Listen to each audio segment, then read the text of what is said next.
We've all grown up hearing that emotions are all in the mind, but the body tells a different story. Emotions don't stop at the brain. They're felt in your breath and most clearly reflected in your diaphragm. This one muscle responds to stress, fear, tension, and the release or holding up of pent-up emotions within your body. Once you understand this connection, your entire approach to breathing and pranayama begins to change.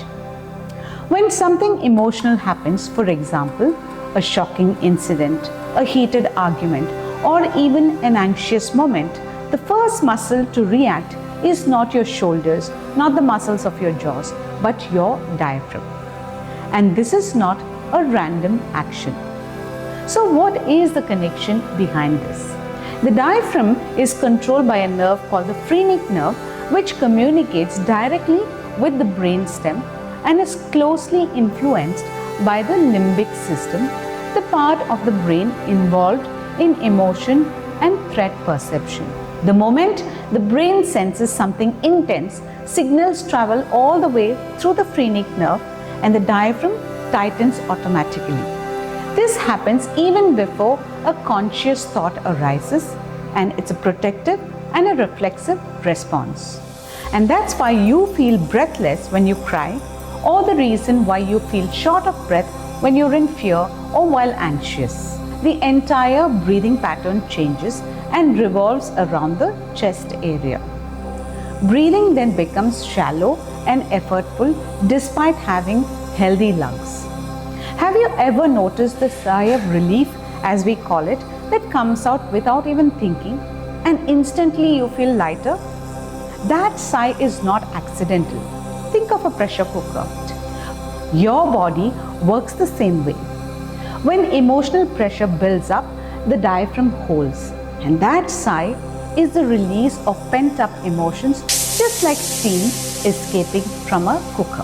When you sigh, the diaphragm softens and sends a signal to the brain, and the brain responds through phrenic nerve, calming the mind and allowing deeper breathing to begin. Your body often knows how to let go even when the mind is still holding on. Yogis notice this: when the mind is unsettled, the breath reflects that state. And that's why pranayama was never just about oxygen exchange. Deep breathing frees the diaphragm, calms the nervous system, and softly releases emotional holding. Modern researchers now help us understand this more clearly, and the fact that breath and emotions are deeply connected. When the diaphragm moves efficiently, the nervous system tends to settle down, stress reactions soften, and emotions feel more stable. One of the most effective ways to release tension is to work directly with your diaphragm. Practices like slow, deep belly breathing, thoraco-diaphragmatic breathing, 360-degree breathing, and gentle therapeutic pranayama practices allow the diaphragm to soften and relax. The breath simply creates a space for the emotions to flow through and not be trapped in. This is why therapeutic pranayama is not just a breath work, but actually a tool for healing. So the next time stress hits or emotions feel overwhelming, remember that your diaphragm is holding that story. Free the diaphragm and emotions begin to free itself.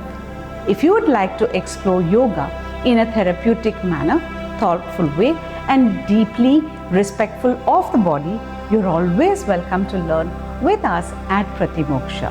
Sometimes all it takes is to learn how to breathe efficiently.